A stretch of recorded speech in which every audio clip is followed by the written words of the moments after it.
নমস্কার বন্ধুরা, অন্নপূর্ণার হেসেলে আপনাদের সবাইকে স্বাগত। আমাদের বাঙালিদের কাছে পোস্ত একটি অত্যন্ত লোভনীয় খাবার, তাই আমিও এই পোস্তরই একটি রেসিপি নিয়ে চলে এসেছি আপনাদের কাছে। আমি আজকে আপনাদেরকে পোস্তর বড়া বানিয়ে দেখাবো। পোস্তর বড়া বানানোর জন্য বাটির মধ্যে 100 গ্রাম পোস্ত ঘন্টা দুয়েক আগে ভিজিয়ে রেখে দিয়েছিলাম। পোস্তটাকে ছেঁকে নিচ্ছি, যদি পোস্তর মধ্যে কিছু ময়লা থাকে তাহলে সেটা বেরিয়ে যাবে।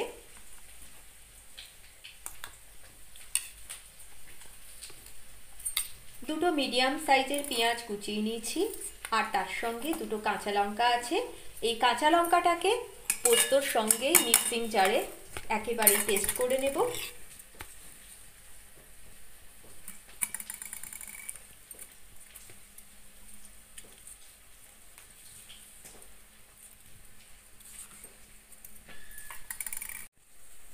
সম্পূর্ণ পোস্তটাই ভালো করে ছেঁকে মিক্সিং জারে নিয়ে নিয়েছি, আর দুটো কাঁচা লঙ্কা তো দিয়েছি।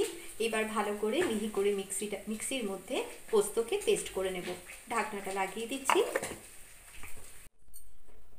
পোস্তটা একদম মিহি করে পেস্ট করা হয়ে গেছে। স্বাদ অনুযায়ী নুন দিয়ে দিলাম পোস্তর মধ্যে।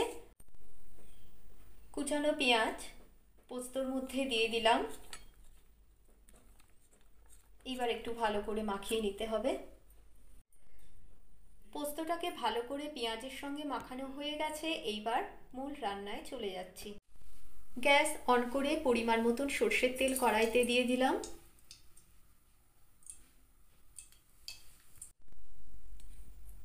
তেলটা খুব ভালো করে গরম হয়ে গেছে। গ্যাসের ফ্লেমটাকে একবারে লোতে রেখে বড়ার আকারে শেপ দিয়ে কড়াইয়ের মধ্যে দিয়ে দিলাম। পোস্তর বড়া সবসময় লো ফ্লেমে করতে হবে, নাহলে ভেতরটা কাঁচা থেকে যাবে।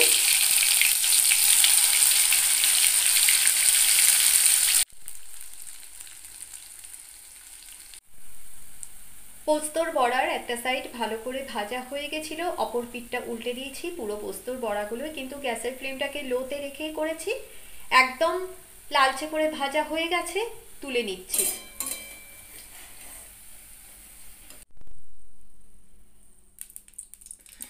আবার একটু সর্ষের তেল অ্যাড করলাম।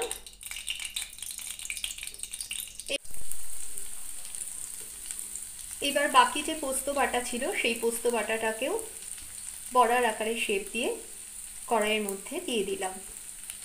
আপনারা চাইলে এর থেকে ছোট ছোটও করতে পারেন, আবার এর থেকে সাইজটা বড়ও করতে পারেন।